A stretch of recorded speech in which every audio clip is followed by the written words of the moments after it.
আশা করি সবাই ভালো আছেন। তো বন্ধুরা, ভিডিওটা শুরুর আগে একটাই কথা বলে নিতে চাই যে ভিডিও শুরুর মধ্যে বলছি একটা কথা যে আমার চ্যানেলে হয়তো ব্যাকগ্রাউন্ডে কিছু সাউন্ড আসতে পারে। তার কারণ আমি যেখানে ভিডিওটা বানাচ্ছি সেখানে প্রচণ্ড পরিমাণে মাইক বাজছে, বিভিন্ন রকমের নাম কীর্তন হচ্ছে, তো যেই কারণে তার সাউন্ডের কিছু আওয়াজ হয়তো আমার ভিডিওর ব্যাকগ্রাউন্ডে আসতে পারে। তার জন্য আমি প্রচণ্ড দুঃখিত। তো এখন আমি কথা বলবো যে সিনেমাটাকে নিয়ে, সেটা হচ্ছে 1992 সালে সলমন খানের একটা সুপারহিট সিনেমা ছিল যেটার নাম হচ্ছে জাগৃতি। তো সেই সিনেমাটা নিয়ে এখন কথা বলবো এবং এই সিনেমাটা রিকোয়েস্ট করেছে আমার একজন সাবস্ক্রাইবার বন্ধু। তো সেই সিনেমাটা আমার কেমন লাগলো সেই বিষয় নিয়ে হবে আজকে আলোচনা। তো তার আগে প্রত্যেকটা বন্ধুকে অনুরোধ করে রাখবো, আপনারা চ্যানেলে নতুন হয়ে থাকলে অবশ্যই আপনারা চ্যানেলটা সাবস্ক্রাইব করে নেবেন, আর যদি ভিডিওটি আপনাদের পছন্দ হয়ে থাকে অবশ্যই লাইক কমেন্ট শেয়ার করতে ভুলবেন না। তো জাগৃতি সিনেমার পরিচালক হচ্ছেন সুরেশ কৃষ্ণা, ছবিটা লিখেছিলেন হচ্ছে আনোয়ার খান এবং ছবিটা চিত্রনাট্যের কাজ করেছেন SR শেট্টি, ছবিটা সিনেমা ফটোগ্রাফির কাজ করেছেন SM আনোয়ার, ছবিটার সঙ্গীতের কাজ করেছেন আনন্ত মিলান, ছবিটার রান টাইম হচ্ছে 135 মিনিটের মতো এবং ছবিটাতে অভিনয় করেছেন সলমন খান, করিশ্মা কাপুর, প্রেম চোপড়া, মোহন যোশী, পুনিত ইসার। এবার আসি মেন বিষয়টা নিয়ে, জাগৃতি সিনেমাটা লাগলো কেমন। তো জাগৃতি সিনেমাটার গল্পটা যদি ছোট্ট করে বলি, এখানে আমরা দেখতে পাই আর কি সলমন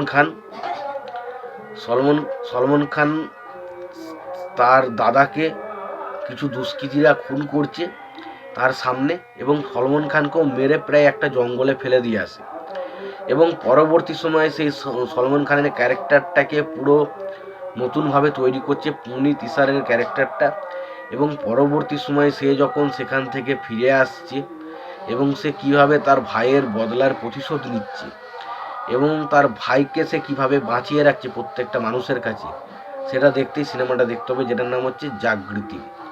তো এই সিনেমার আমার ব্যাপক কিছু বিষয় লেগেছে। প্রথমত ছবির গানগুলো, এই ছবির গানগুলো কিন্তু খুব একটা যে খারাপ গান সেটা কিন্তু নয়।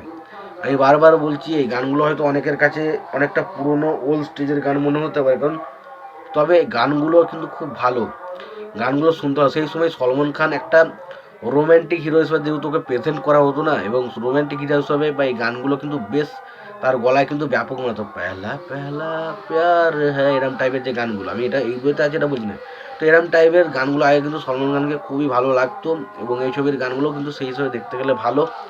পাশাপাশি রাশ্মিকা মান্দানার সাথে আমরা সলমন খানের মধ্যে যে কেমিস্ট্রিটা আমরা দেখতে পাই সেটা বেশ ভালো, এবং এখানে মেন অ্যান্টাগনিস্টের ক্যারেক্টার প্লে করেছে প্রেম চোপড়া।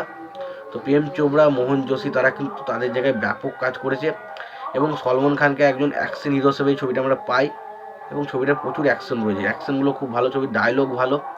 তো ওভারঅল সিনেমাটা কিন্তু বেশ ভালো একটা এন্টারটেইন সিনেমা, যার মধ্যে কমেডি ভালো রয়েছে, অ্যাকশন রয়েছে, দুর্দান্ত কিছু রোম্যান্টিক সিন রয়েছে, ভালো ভালো গান রয়েছে কিছু।